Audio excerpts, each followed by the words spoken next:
Stéphane, est-ce que les semelles étaient un petit peu plus légères à l'entraînement cette semaine après avoir enfin brisé cette terrible série?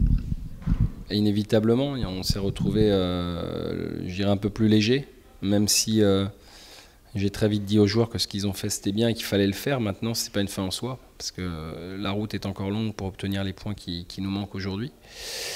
Mais c'est vrai que bon, il y a eu comme un sentiment de enfin.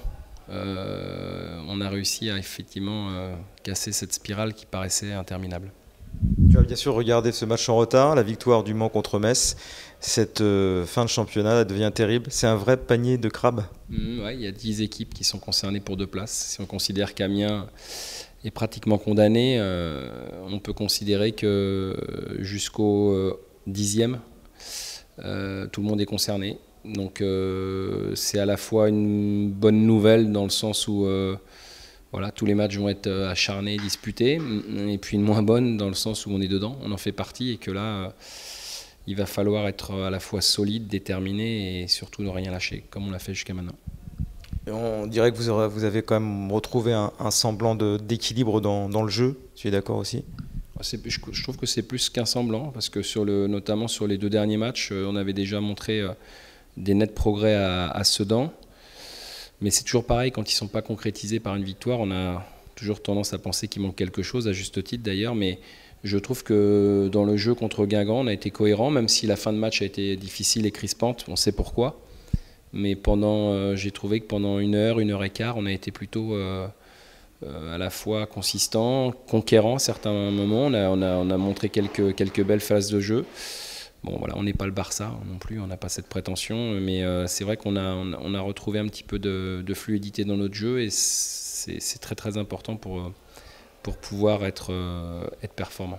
Tu vas jouer contre une équipe de Tours qui s'est remise à jouer et qui a des résultats depuis qu'elle joue.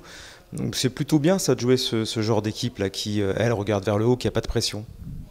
Ouais, mais bon, il faut aussi prendre conscience que s'ils en sont là, c'est qu'ils ont effectivement fait des progrès depuis qu'on les a joués, notamment en match aller, où c'est vrai qu'on avait joué une équipe qui était surtout basée et axée sur la récupération du ballon. Là, c'est vrai que depuis quelques temps, ils sont joueurs et ça leur réussit plutôt bien. C'est normal, ils ont des bons joueurs. Si je parle de Diego, Blaillac, pour ne citer que, ils ont des armes. Donc, alors c'est à la fois intéressant parce que ça risque de nous convenir, mais c'est aussi dangereux parce que voilà, cette équipe, quand elle est en réussite, elle est capable de battre n'importe qui. Elle l'a déjà fait plusieurs fois et elle est capable de rééditer ce genre de prestations. Donc on s'attend à un match difficile de toute façon, parce qu'à Tours c'est toujours difficile. Le SCO a des statistiques qui ne sont pas très flatteuses. Mais il faudra que ça change demain. Avec une équipe encore un petit peu remaniée, mais ça je dirais comme d'habitude. On va sans doute revoir le petit Lemaire. Alors après les El Hamzaoui, les Frikech, les Rousseau, tu as encore sorti du chapeau un jeune. Voilà, il est trop tôt pour faire le bilan de la saison, mais c'est quand même super de voir tous ces jeunes qui arrivent, qui ne se posent pas de questions et qui sortent des sacrés matchs. Je trouve que c'est vraiment, dans ces moments-là, je trouve que c'est important d'amener un peu de fraîcheur sur des joueurs qui ont beaucoup de choses à prouver. Et effectivement, qui ne se mettent pas de pression. Et eux, ils n'ont qu'une envie, c'est d'apporter ce qu'ils savent faire sans se poser de questions. Et comme je sais qu'ils ont un petit peu de qualité, je les connais bien. Et ce qui me fait plaisir, c'est de les voir reproduire ce qu'ils faisaient avec moi l'an passé en CFA2, en Ligue 2. Alors c'est vrai que bon, c'est prendre peut-être des risques. Mais voilà, je crois qu'à un moment donné, quand on est entraîneur comme ça d'une équipe comme le SCO d'Angers, où il y a des jeunes de qualité, il faut savoir aussi à certains moments donner la chance aux jeunes. Et puis c'est pas, je dirais, c'est pas par défaut.